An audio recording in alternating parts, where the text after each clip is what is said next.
Welcome back to my mental health and crime channel. My name is Huda London. This is for educational purpose only. This is the case of the Idaho 4.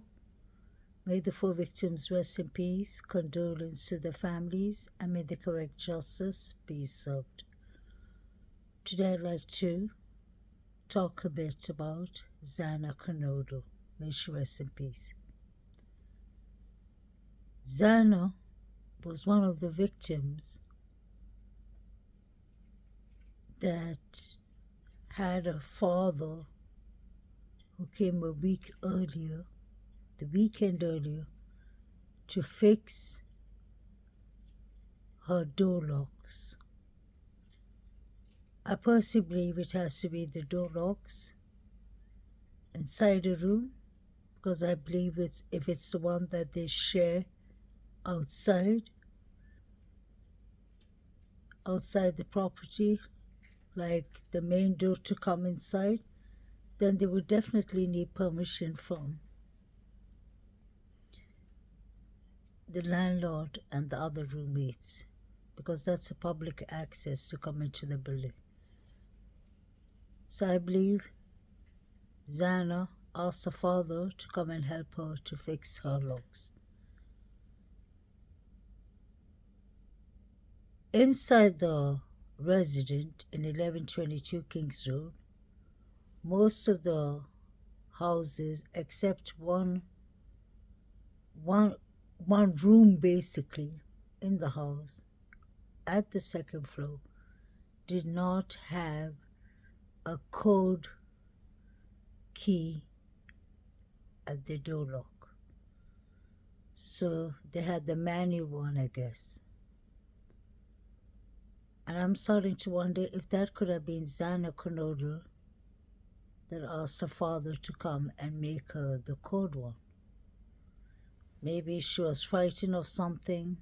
Maybe she was warned of something. Maybe she just felt something. I wonder why Xana asked her father to fix the door locks. I find it very interesting that Xana and Ethan's timeline is totally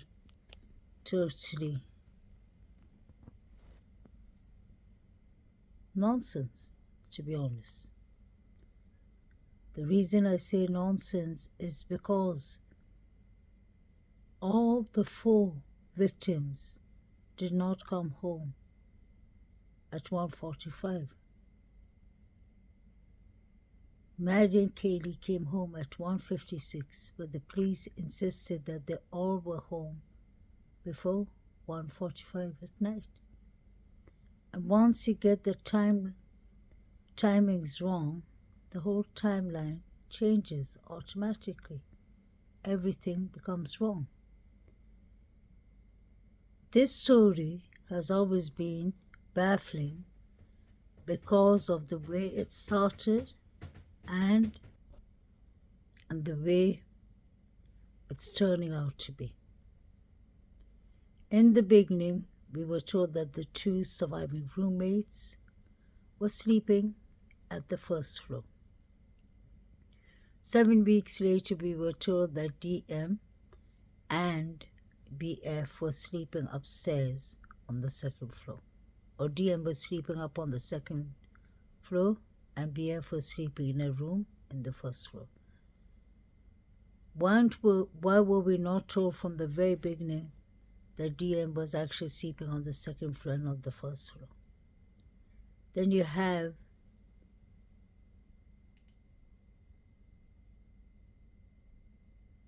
DM saying that she saw Brian Christopher Koberger with the bushy eyebrows, but yet again he was only 5'11" or 5'10". Brian Christopher Koberger is around 6'1", 6'2" to 6'3". The descriptions are all wrong. The white Hyundai Elantra description is wrong too.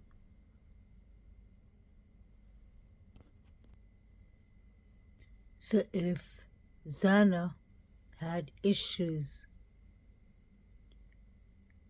with the locks, or maybe people accessing her room easily, maybe breaching her privacy when she's with her boyfriend, Ethan. Could it be possible that Xana decided to get locks because she felt some certain kind of way? Maybe she was fearing for her life, but she didn't want to tell her dad and worry him. I wonder how much of her locks did her father help her to change. So if she had the manual one and she got the one with the codes, I wonder how many people had the codes for the entrance, bedroom entrance of these for 3 victims at least, because Ethan didn't live there.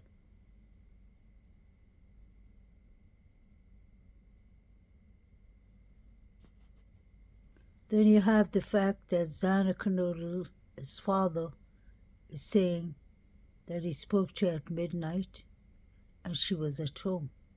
She was chilling at home. But yet again, the police said that the last time Xana was seen was between 8 to 9 p.m. and people were speculating that she was at the Sigma Chi fraternity party. So was she at the party or was she chilling at home? How come there wasn't any pictures taken of Xana and Ethan from 9 p.m. to 1:45? Nobody saw any pictures of them. Did something happen to them? Were they maybe gagged up somewhere? Were they in hiding? Was there actually something going on? Because nobody saw them for the 4-hour period. So if nobody saw them and if they weren't in any pictures, how are we supposed to believe that they came home at 1:45? That doesn't make sense. Something does not stick with the couple's timeline. Then we heard that there was the fight at the Sigma Chi fraternity with the Davids. That would make more sense. Another thing I wanted to talk a bit about is the Wi-Fi connection to the house in 1122 Kings Road. I wonder, what did it capture? If BK's phone was switched off and if the 4 figures running were according to the 4chan that they were going to switch off their phone devices, that could have made sense that it didn't catch anything. But could it have caught other people? His phone devices. What about the victim's phone devices? When was the last time did it track? What did it last say?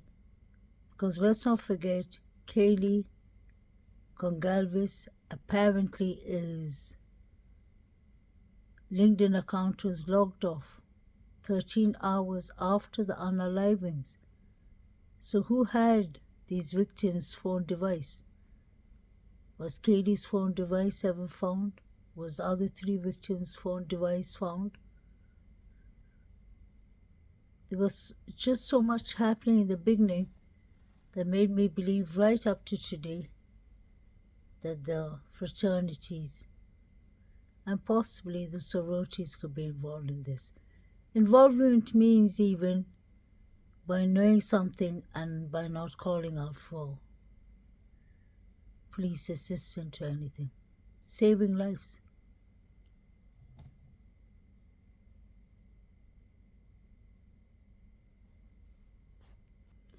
Something must have definitely happened to the couple at 2 to 2:25 in the morning. That's when you hear the crowd yelling Xana's name. No Xana, no Xana. They're yelling out Ethan's name too. So something was definitely happening at the grub truck and they weren't watching a Vandals game or something.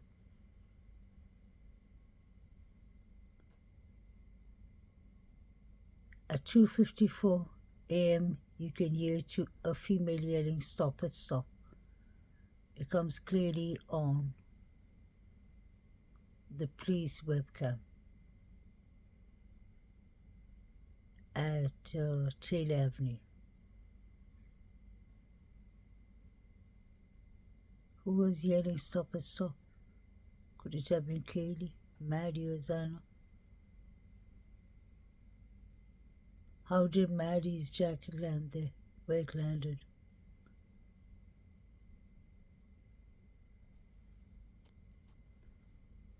And this is what my beliefs are. I personally believe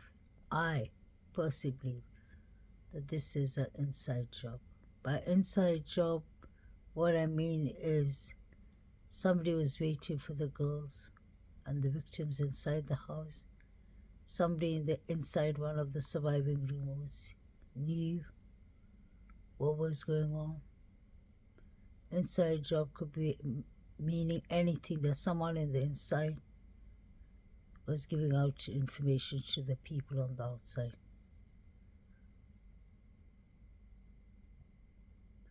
Maybe that is what Jack Showalter meant by, they're going to get you for that, Maddie.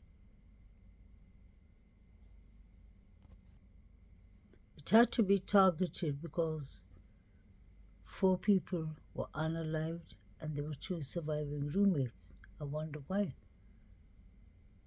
It was just somebody was out there just to unalive people, and they saw that DM saw them and would recognize the face.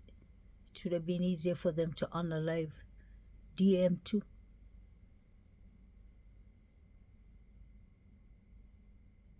Where are the 3 unidentified male DNAs? So we have Kaylee with the most injuries, and Kaylee most likely had a stalker. Then we have Xana with defense wounds.